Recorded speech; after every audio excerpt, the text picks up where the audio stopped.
Good afternoon sir. Good afternoon. Like ਆਪਾਂ last time ਕਰ ਰਹੇ ਸੀ ਮਲਟੀ ਥਰੈਡਿੰਗ। ਅੱਜ ਮਲਟੀ ਥਰੈਡਿੰਗ ਦਾ ਥੋੜਾ ਜਿਹਾ ਅੱਗੇ ਚੱਲਦੇ ਹਾਂ ਆਪਾਂ। ਠੀਕ ਹੈ ਨਾ। ਮਲਟੀ ਥਰੈਡਿੰਗ ਬੇਸਿਕਲੀ ਕੀ ਚੀਜ਼ ਸੀ? ਮਲਟੀਪਲ ਪ੍ਰੋਗਰਾਮਸ ਜਾਂ ਮਲਟੀਪਲ ਫੰਕਸ਼ਨਸ ਪੈਰਲਲੀ, ਸਾਈਮultaneously ਜਾਂ ਕਨਕੂਰੈਂਟਲੀ ਐਗਜ਼ੀਕਿਊਟ ਕਰਨੇ ਹੈ ਨਾ। ਜਿਸ ਦੇ ਵਿੱਚ ਆਪਾਂ ਇੱਕ ਪ੍ਰੋਗਰਾਮ ਬਣਾਇਆ ਸੀ, ਬੇਸਿਕ ਜਿਹਾ ਪ੍ਰੋਗਰਾਮ ਸੀ ਆਪਣਾ ਇੱਕ ਕੁਛ ਐਸਾ। ਇੱਕ ਆਪਾਂ ਫਸਟ ਕਲਾਸ ਕ੍ਰੀਏਟ ਕੀਤੀ, ਉਸਨੂੰ ਥਰੈਡ ਤੋਂ ਐਕਸਟੈਂਡ ਕੀਤਾ ਹੈ। ਉਸ 'ਚ i ਦੀ ਲੂਪ 1 to 10, ਫਿਰ ਸੈਕਿੰਡ ਦੇ ਵਿੱਚ j ਦੀ ਲੂਪ 1 to 10, ਫਿਰ ਥਰਡ ਦੇ ਵਿੱਚ k ਦੀ ਲੂਪ 1 to 10। ਤਿੰਨਾਂ ਦੇ ਆਬਜੈਕਟ ਬਣਾ ਕੇ ਆਪਾਂ ਐਗਜ਼ੀਕਿਊਟ ਕਰਤੇ। ਠੀਕ ਹੈ ਨਾ। ਜਦੋਂ ਥਰੈਡ ਬਣਾਉਣਾ ਹੈ ਉਸ 'ਚ ਕਿਸ ਨਾਮ ਦਾ ਫੰਕਸ਼ਨ ਹੋਣਾ ਚਾਹੀਦਾ? ਰਨ ਨਾਮ ਦਾ। ਤੇ ਉਸਨੂੰ ਕਾਲ ਕਿਵੇਂ ਕਰਨਾ? With the help of start method. ਠੀਕ ਹੈ ਨਾ। ਸਟਾਰਟ ਮੈਥਡ ਤੇ ਰਨ ਮੈਥਡ ਬੇਸਿਕਲੀ ਪ੍ਰੀਡਿਫਾਈਨ ਹੈ ਥਰੈਡ ਦੇ ਵਿੱਚ। ਆਪਾਂ ਰਨ ਨੂੰ ਕੀ ਕਰ ਰਹੇ ਹਾਂ? ਓਵਰਰਾਈਡ ਕਰ ਰਹੇ ਹਾਂ। अगर अपनी क्लास पहला ही किसी क्लास तो इनहेरिट हो रही है, फिर instead of thread class we can use runnable interface. आप रनेबल इंटरफेस भी यूज कर सकते हैं टू क्रिएट मल्टी थ्रेडिंग। हुण इस दे विच जो नैक्सट टॉपिक है उस दे विच फंक्शनस रिलेटिड टू थ्रेड्स ਜਾਂ थ्रेड क्लास ਦੇ ਵਿੱਚ ਕਿਹੜੇ ਇੰਪੋਰਟੈਂਟ ਫੰਕਸ਼ਨਸ ਹੈ ਜਿਸ ਨਾਲ ਆਪਾਂ ਥੋੜਾ ਜਿਹਾ ਉਸਨੂੰ ਪੈਰਲਲੀ ਆਪਾਂ ਐਗਜ਼ੀਕਿਊਟ ਕਰ ਰਹੇ ਹਾਂ, ਪਲੱਸ ਆਪਾਂ ਚਾਹੁੰਦੇ ਉਸਨੂੰ ਕੰਟਰੋਲ ਕਰ ਸਕੀਏ। ਪਹਿਲਾਂ ਆਪਾਂ ਫੰਕਸ਼ਨ ਕਰਦੇ ਹਾਂ, ਫਿਰ ਆਪਾਂ ਸਿੰਕਰੋਨਾਈਜ਼ ਮੈਥਡ ਕਰਾਂਗੇ। ਲਾਈਕ ਲੂਪ ਚੱਲ ਰਹੀ ਹੈ i equal to 1 to 10। if i equal to 1,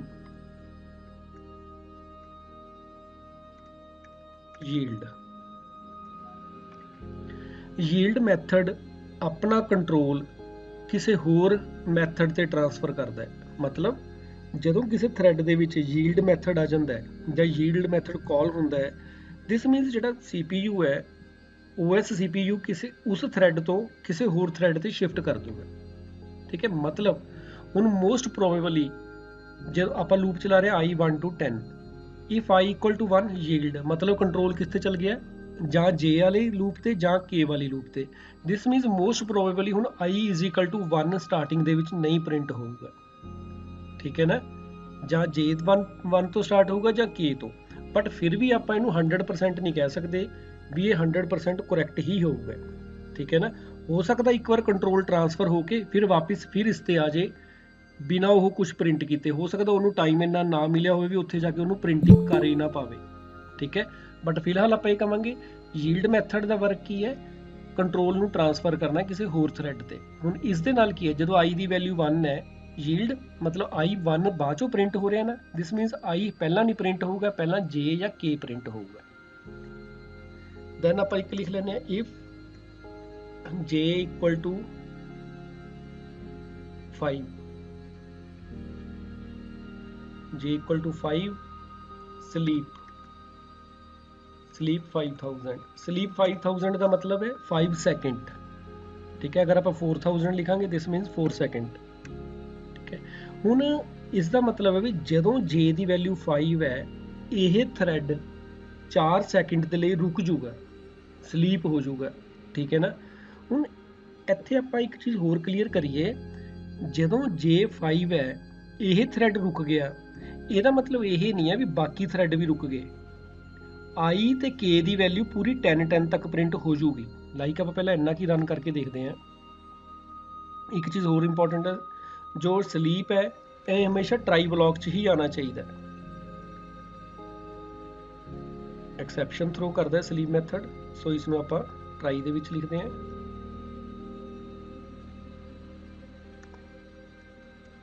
ਠੀਕ ਹੈ। ਸਲੀਪ 4000, ਇਸ ਨੂੰ ਆਪਾਂ ਸੇਵ ਕਰਕੇ ਰਨ ਕਰਦੇ ਹਾਂ। ਜਾਵਾ ਸੀ ਟੈਸਟ 11.java ਜਾਵਾ ਟੈਸਟ 11। ਠੀਕ ਹੈ। ਹੁਣ ਕਿਸ ਤੋਂ ਸਟਾਰਟ ਹੋਇਆ? k equal to 1।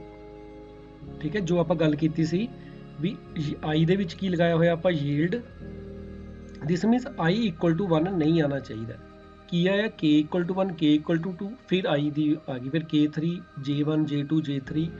ਹੁਣ ਇੱਥੇ ਤੁਸੀਂ ਧਿਆਨ ਦੇਵੋਗੇ। ਆਪਾਂ ਦੁਬਾਰਾ ਇੱਕ ਵਾਰ ਇਸ ਪ੍ਰੋਗਰਾਮ ਨੂੰ ਰਨ ਕਰਦੇ ਹਾਂ।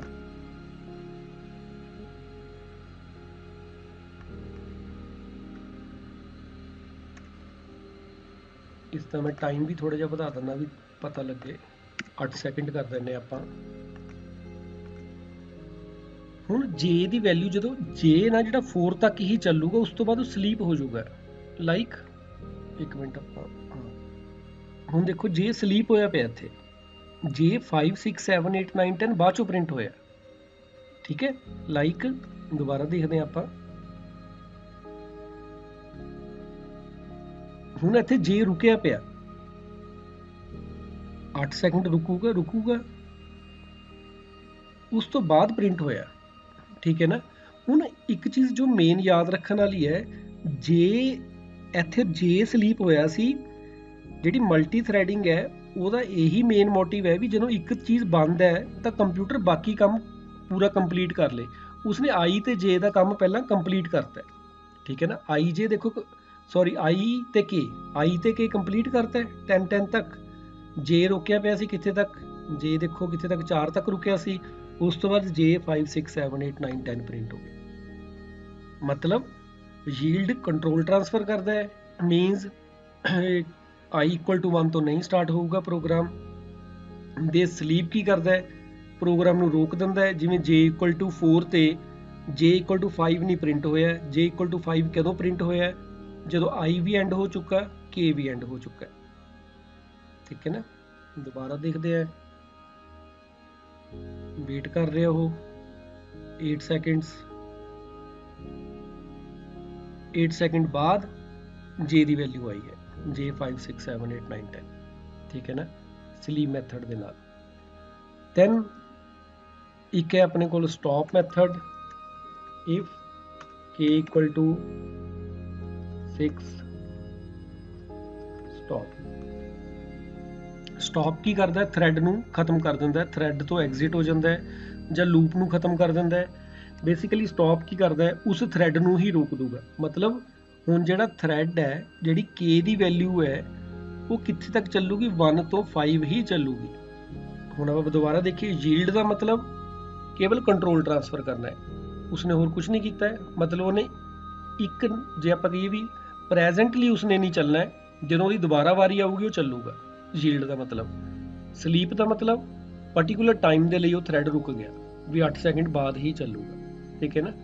ਦੈਨ ਲਾਈਕ ਸਟਾਪ ਮੈਥਡ ਕੀ ਕਰਦਾ, ਥ੍ਰੈਡ ਨੂੰ ਪਰਮਾਨੈਂਟਲੀ ਰੋਕ ਦਿੰਦਾ ਹੈ ਉਸ ਕੰਡੀਸ਼ਨ ਤੇ। Like if we have k = 6, this means k 5 ਤੱਕ ਹੀ ਰਨ ਕਰੂਗਾ। ਉਸ ਤੋਂ ਬਾਅਦ ਜਿਹੜਾ k ਹੈ ਉਹ ਕੀ ਹੋ ਜਾਊਗਾ, ਆਪਣਾ ਰੁਕ ਜਾਊਗਾ।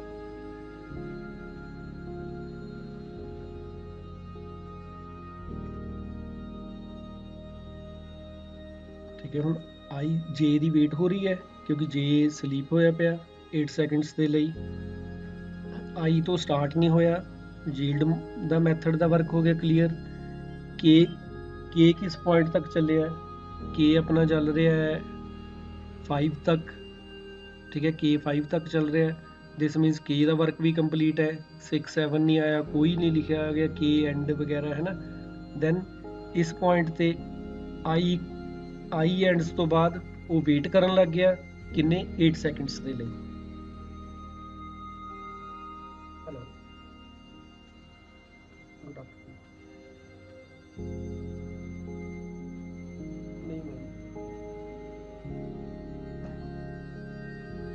ਠੀਕ ਹੈ ਨਾ। ਇਹ ਮੈਥਡਸ ਹੈ ਥ੍ਰੈਡ ਦੇ, ਮਲਟੀ ਥ੍ਰੈਡਿੰਗ ਦੇ। ਬਹੁਤ ਇੰਪੋਰਟੈਂਟ ਕੁਐਸਚਨ ਹੈ ਐਗਜ਼ਾਮਸ ਦੇ ਵਿੱਚ। ਜੇ ਥ੍ਰੈਡ ਦਾ ਕੋਈ ਕੁਐਸਚਨ ਆਉਂਦਾ ਤਾਂ ਮੋਸਟਲੀ ਇਹੀ ਆਉਂਦਾ, ਐਕਸਪਲੇਨ ਵੇਰੀਅਸ ਥ੍ਰੈਡ ਮੈਥਡਸ, ਠੀਕ ਹੈ ਨਾ। ਜਿਸ ਦੇ ਵਿੱਚ ਆਪਾਂ ਯੀਲਡ, ਸਲੀਪ ਤੇ ਸਟਾਪ ਡਿਸਕਸ ਕਰਾਂਗੇ। ਇਸ ਨੂੰ ਮੈਂ ਚੈਟ ਦੇ ਵਿੱਚ ਪੇਸਟ ਕਰ ਦਿੰਦਾ, ਉਸੋਂ ਕਾਪੀ ਕਰ ਲਿਓ ਇਸ ਨੂੰ ਜ਼ਰੂਰ ਇੱਕ ਵਾਰ।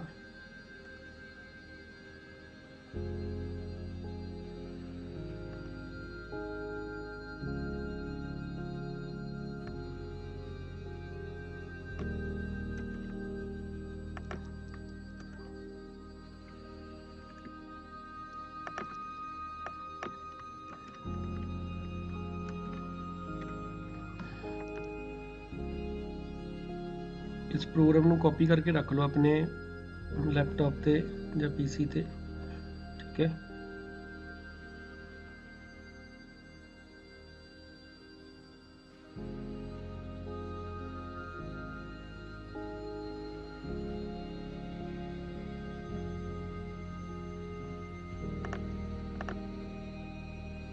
मैं ग्रुप ਤੇ ਵੀ ਸੈਂਡ ਕਰ ਦਿੰਦਾ ਤੁਹਾਡੇ ਇਹ। ਠੀਕ ਹੈ, ਪ੍ਰੋਗਰਾਮ ਇੰਪੋਰਟੈਂਟ ਹੈ ਜਦੋਂ ਆਪਾਂ ਥ੍ਰੈਡ ਦੀ ਗੱਲ ਕਰਦੇ ਹਾਂ। ਠੀਕ ਹੈ, ਦੋ ਇੰਪੋਰਟੈਂਟ ਕੁਐਸਚਨ ਬਣਦੇ ਆ ਥ੍ਰੈਡ ਦੇ।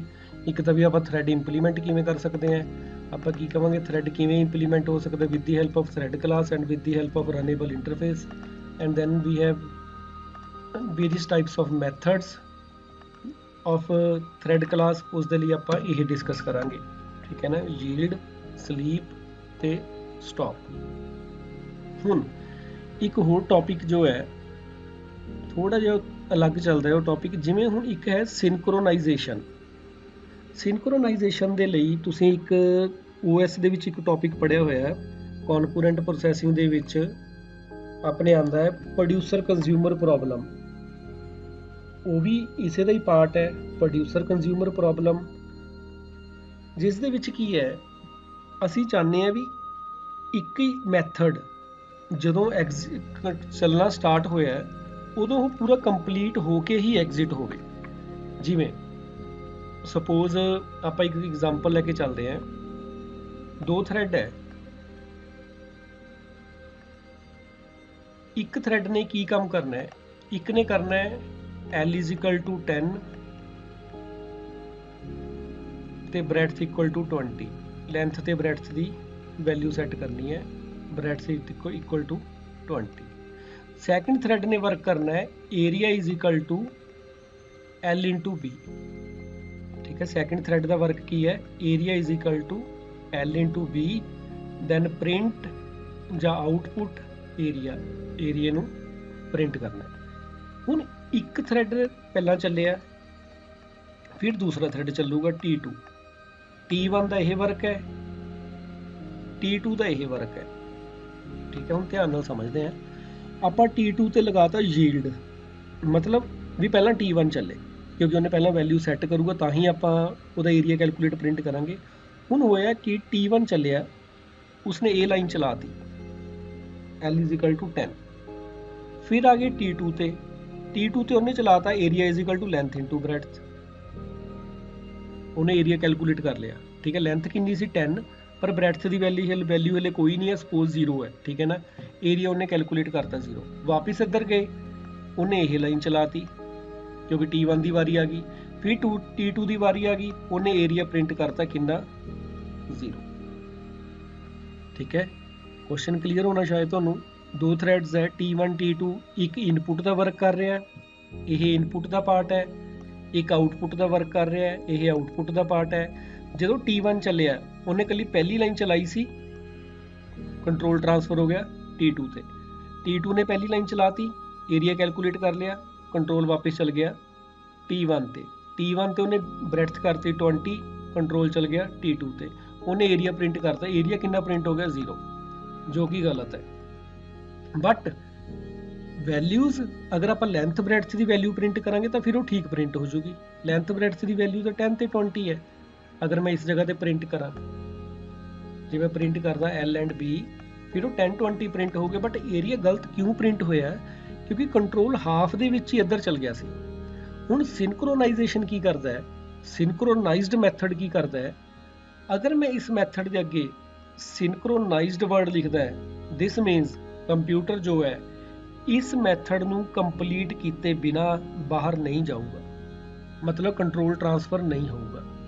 ਜਦੋਂ ਉਹਨੇ ਇਸ ਮੈਥਡ 'ਚ ਗਿਆ, ਉਹਨੇ L = 10 ਕੀਤਾ ਹੈ, ਉਸ ਟਾਈਮ ਉਹ ਬਾਹਰ ਨਹੀਂ ਜਾਊਗਾ। ਸਿੰਕਰੋਨਾਈਜ਼ਡ ਦਾ ਮਤਲਬ ਹੈ ਪਹਿਲਾਂ ਉਸ ਮੈਥਡ ਨੂੰ ਕੰਪਲੀਟ ਕਰੋ, ਫਿਰ ਦੂਸਰੇ ਮੈਥਡ ਤੇ ਜਾਓ। ਇਹ ਪ੍ਰੋਬਲਮ OS ਦੇ ਵਿੱਚ ਆਉਂਦੀ ਸੀ ਜਦੋਂ ਤੁਸੀਂ ਕੌਨਕਰੈਂਟ ਪ੍ਰੋਸੈਸਿੰਗ ਇੱਕ ਸਬਜੈਕਟ ਉਹ ਪੜ੍ਹਿਆ ਹੋਣਾ, ਚੈਪਟਰ ਹੈ ਉਸ ਦੇ ਵਿੱਚ, ਜਿਸ ਦੇ ਵਿੱਚ ਪ੍ਰੋਡਿਊਸਰ ਕੰਜ਼ਿਊਮਰ ਪ੍ਰੋਬਲਮ ਹੈ। ਠੀਕ ਹੈ ਨਾ, ਤੇ ਸ਼ਾਇਦ ਰੀਡਰ ਰਾਈਟਰ ਪ੍ਰੋਬਲਮ, ਇਹ ਤਿੰਨੇ ਇਸੇ ਐਗਜ਼ਾਮਪਲਸ ਨਾਲ ਆਪਾਂ ਸੋਲਵ ਕਰ ਸਕਦੇ ਹਾਂ। ਹੁਣ ਆਪਾਂ ਇਹਦੀ ਇੱਕ ਐਗਜ਼ਾਮਪਲ ਬਣਾਉਂਦੇ ਹਾਂ, ਛੋਟੀ ਜਿਹੀ ਐਗਜ਼ਾਮਪਲ।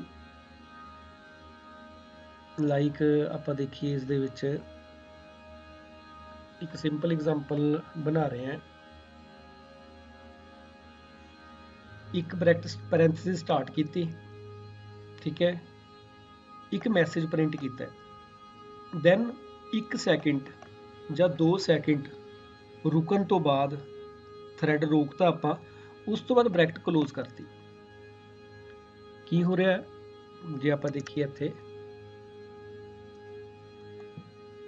ਬ੍ਰੈਕਟ ਸਟਾਰਟ ਹੋਈ, ਮੈਸੇਜ ਪ੍ਰਿੰਟ ਹੋਇਆ ਹੈਲੋ, 2 ਸੈਕਿੰਡ ਦੇ ਲਈ ਸਲੀਪ ਹੋ ਗਿਆ ਇਸ ਪੁਆਇੰਟ ਤੇ, ਠੀਕ ਹੈ ਨਾ। ਫਿਰ ਉਸ ਤੋਂ ਬਾਅਦ ਕੀ ਹੋਇਆ, ਬ੍ਰੈਕਟ ਬੰਦ ਹੋ ਗਈ। ਇਸ ਮੈਥਡ ਦਾ ਇਹ ਪਰਪਸ ਹੈ, ਠੀਕ ਹੈ ਨਾ। ਸਟਾਰਟ ਕੀਤੀ, ਮੈਸੇਜ ਪ੍ਰਿੰਟ ਕੀਤਾ ਐਸ ਜੋ ਹੈਲੋ ਹੋ ਸਕਦਾ ਹੈ, ਦੈਨ ਥ੍ਰੈਡ ਨੂੰ ਕਲੋਜ਼ ਕਰਤਾ, 2 ਸੈਕਿੰਡ ਰੁਕਣ ਤੋਂ ਬਾਅਦ ਬ੍ਰੈਕਟ ਬੰਦ ਹੋਈ ਹੈ। ਹੁਣ ਇਸ ਜਗ੍ਹਾ ਤੇ ਮੈਂ ਥ੍ਰੈਡ ਨੂੰ 2 ਵਾਰ ਚਲਾ ਰਿਹਾ, ਹੈਲੋ ਤੇ ਟੈਸਟ। ਇੱਕ ਵਾਰ ਹੈਲੋ ਸੈਂਡ ਕਰ ਰਿਹਾ, ਇੱਕ ਵਾਰ ਟੈਸਟ ਸੈਂਡ ਕਰ ਰਿਹਾ, ਕਿਸ ਦੇ ਵਿੱਚ, ਇਸ ਐਸ ਦੇ ਵਿੱਚ। ਹੁਣ ਇਸ ਦੇ ਨਾਲ ਹੋਊਗਾ ਕੀ,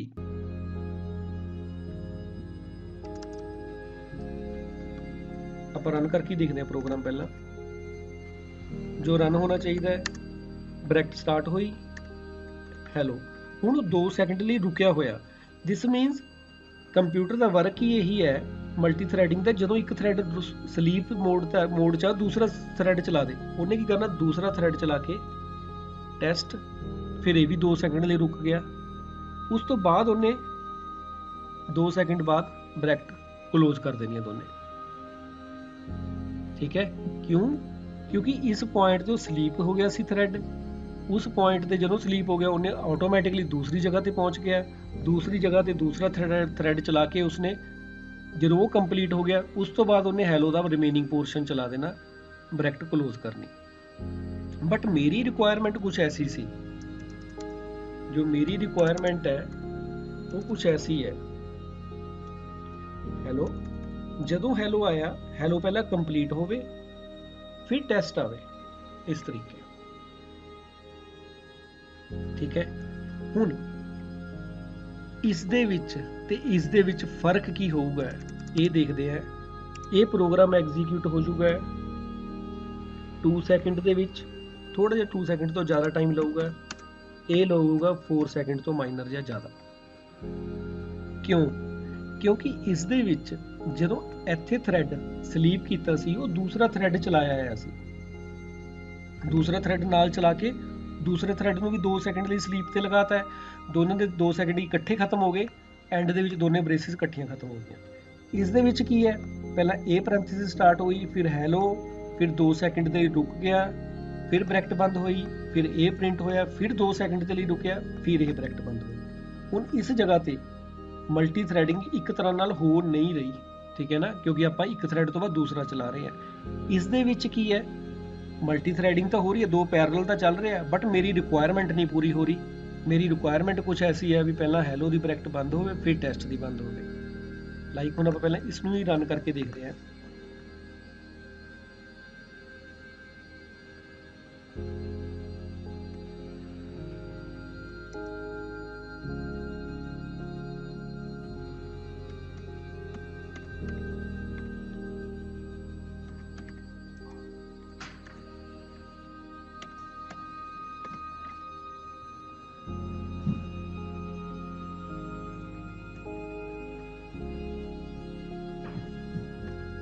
ਠੀਕ ਹੈ, ਹੈਲੋ ਟੈਸਟ, ਦੈਨ ਦੋਨੇ, ਠੀਕ ਹੈ, 2 ਸੈਕਿੰਡ ਲਈ ਉਹ ਰੁਕੇ ਪਏ ਆ ਥ੍ਰੈਡ। ਹੁਣ ਇੱਥੇ ਕਦੀ ਆਊਟਪੁੱਟ ਸੇਮ ਕਿਉਂ ਨਹੀਂ ਆ ਰਹੀ, ਇਸ ਦੇ ਵਿੱਚ ਕੀ ਹੋ ਰਿਹਾ, ਇਹ ਬ੍ਰੈਕਟ ਪ੍ਰਿੰਟ ਕਰਨ ਤੋਂ ਬਾਅਦ ਉਹ ਦੂਸਰੀ ਥ੍ਰੈਡ ਤੇ ਜਾ ਰਿਹਾ, ਦੂਸਰੀ ਬ੍ਰੈਕਟ ਬੰਦ ਕਰ ਰਿਹਾ, ਫਿਰ ਉਹ ਇੱਕ ਦਾ ਹੈਲੋ ਪ੍ਰਿੰਟ ਕਰ ਰਿਹਾ, ਫਿਰ ਦੂਸਰੇ ਤੇ ਜਾ ਕੇ ਦੂਸਰੇ ਦਾ ਪ੍ਰਿੰਟ ਕਰ ਰਿਹਾ ਟੈਸਟ, ਠੀਕ ਹੈ ਨਾ। ਇੱਥੇ 2 ਸੈਕਿੰਡ ਲਈ ਦੋਨੇ ਥ੍ਰੈਡ ਰੁਕੇ ਹੋਏ ਆ ਬੇਸਿਕਲੀ।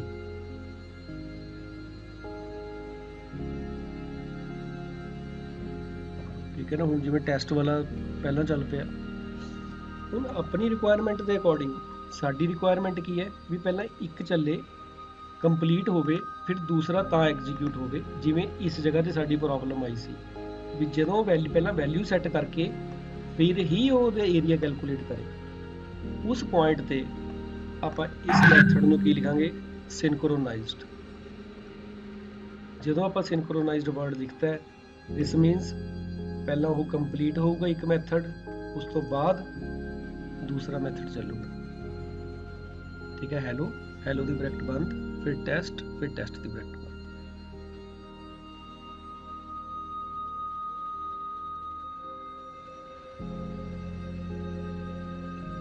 ठीक है। ਹੁਣ ਉਹ ਨਹੀਂ ਹੋਊਗਾ ਵੀ ਦੋਨੇ ਇਕੱਠੇ ਨਹੀਂ ਚੱਲੂਗੇ। ਇਹ ਹੋ ਸਕਦਾ ਵੀ ਪਹਿਲਾਂ ਟੈਸਟ ਪ੍ਰਿੰਟ ਹੋ ਜਾਏ ਕਿਸੇ ਕੇਸ ਦੇ ਵਿੱਚ, ਠੀਕ ਹੈ, ਬਟ ਪਹਿਲਾਂ ਹੈਲੋ 2 ਸੈਕਿੰਡ ਲਈ ਰੁਕਿਆ, ਫਿਰ ਟੈਸਟ, ਫਿਰ 2 ਸੈਕਿੰਡ ਲਈ ਰੁਕਿਆ। ਇਹ ਹੈ ਸਿੰਕਰੋਨਾਈਜ਼ਡ ਮੈਥਡ। ਇਹ ਪੇਸਟ ਕਰਨਾ ਤੁਹਾਡੇ, ਇਹ ਨੋਟਸ ਸੰਭਾਲ ਕੇ ਰੱਖਿਓ, ਇਸ ਦੇ ਵਿੱਚ ਇੰਪੋਰਟੈਂਟ ਹੈ ਦੋਨੇ ਟੌਪਿਕਸ।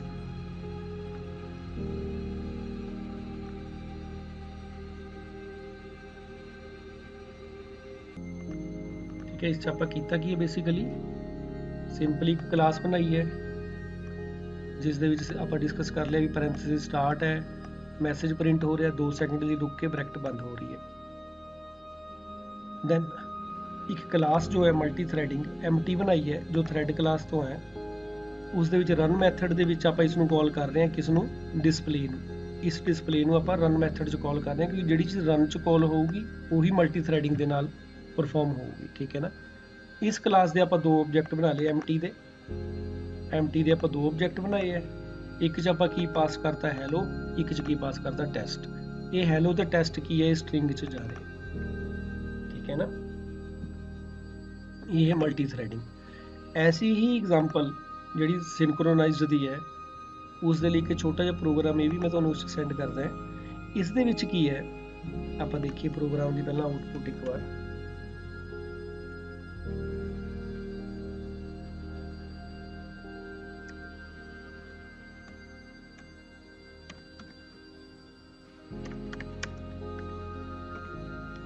ਠੀਕ ਹੈ, ਹੁਣ ਦੇਖੋ ਪੁੱਟ ਗੈਟ, ਪਹਿਲਾਂ ਪੁੱਟ ਹੋ ਰਿਹਾ ਫਿਰ ਗੈਟ, ਮਤਲਬ 1 ਬਾਈ 1 ਚੱਲ ਰਿਹਾ, ਠੀਕ ਹੈ ਨਾ। 2 ਥ੍ਰੈਡ ਤਾਂ ਇਕੱਠੇ ਚੱਲ ਰਹੇ ਹੈ, ਬਟ ਐਸਾ ਨਹੀਂ ਹੈ ਜਿਵੇਂ ਆਪਾਂ ਸਿੰਪਲ ਉਹ ਲੂਪ 'ਚ ਕੀਤਾ ਸੀ ਵੀ 1 to 10 ਲਗਾਈ ਸੀ, ਪਹਿਲਾਂ i 2 4 ਚੱਲ ਗਿਆ, 1 2 3 4 5, ਫਿਰ j 1 2 ਚੱਲਿਆ, ਫਿਰ k 1 2 3, ਮਤਲਬ ਮਿਕਸ ਹੋ ਰਹੀ ਸੀ।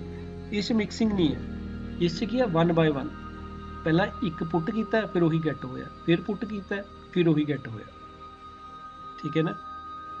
ਇਹ ਥੋੜਾ ਜਿਹਾ ਕੰਪਲੀਕੇਟਿਡ ਲੱਗੂਗਾ। ਇਸ ਪ੍ਰੋਗਰਾਮ ਨੂੰ ਇੱਕ ਵਾਰ ਆਪਾਂ ਦੁਬਾਰਾ ਡਿਸਕਸ ਕਰਾਂਗੇ ਨੈਕਸਟ ਕਲਾਸ ਦੇ ਵਿੱਚ। ਪਹਿਲਾਂ ਤੁਸੀਂ ਅੱਜ ਜੋ ਹੈ, ਅੱਜ ਇਹੀ 2 ਐਗਜ਼ਾਮਪਲਸ ਜਿਹੜੀਆਂ ਮੈਥਡਸ ਵਾਲੀਆਂ ਆਪਾਂ ਕੀਤੀਆਂ, ਇਹੀ ਰਿਵਾਈਜ਼ ਕਰਕੇ ਦੇਖਣੀ ਹੈ, ਠੀਕ ਹੈ। ਦੋਨੇ ਪ੍ਰੋਗਰਾਮ ਐਗਜ਼ੀਕਿਊਟ ਕਰਕੇ ਦੇਖਣੇ ਆ ਕਿਹੜੇ ਕਿਹੜੇ। ਇੱਕ ਸਿੰਕਰੋਨਾਈਜ਼ਡ ਮੈਥਡ ਜਿਹੜਾ ਆਪਾਂ ਹੁਣ ਕੀਤਾ ਸੀ ਹੈਲੋ ਤੇ ਟੈਸਟ ਵਾਲਾ, ਇੱਕ ਆਪਾਂ ਕੀਤਾ ਸੀ ਜਿਹੜੇ ਯੀਲਡ, ਸਲੀਪ ਤੇ ਸਟਾਪ ਮੈਥਡ, ਠੀਕ ਹੈ।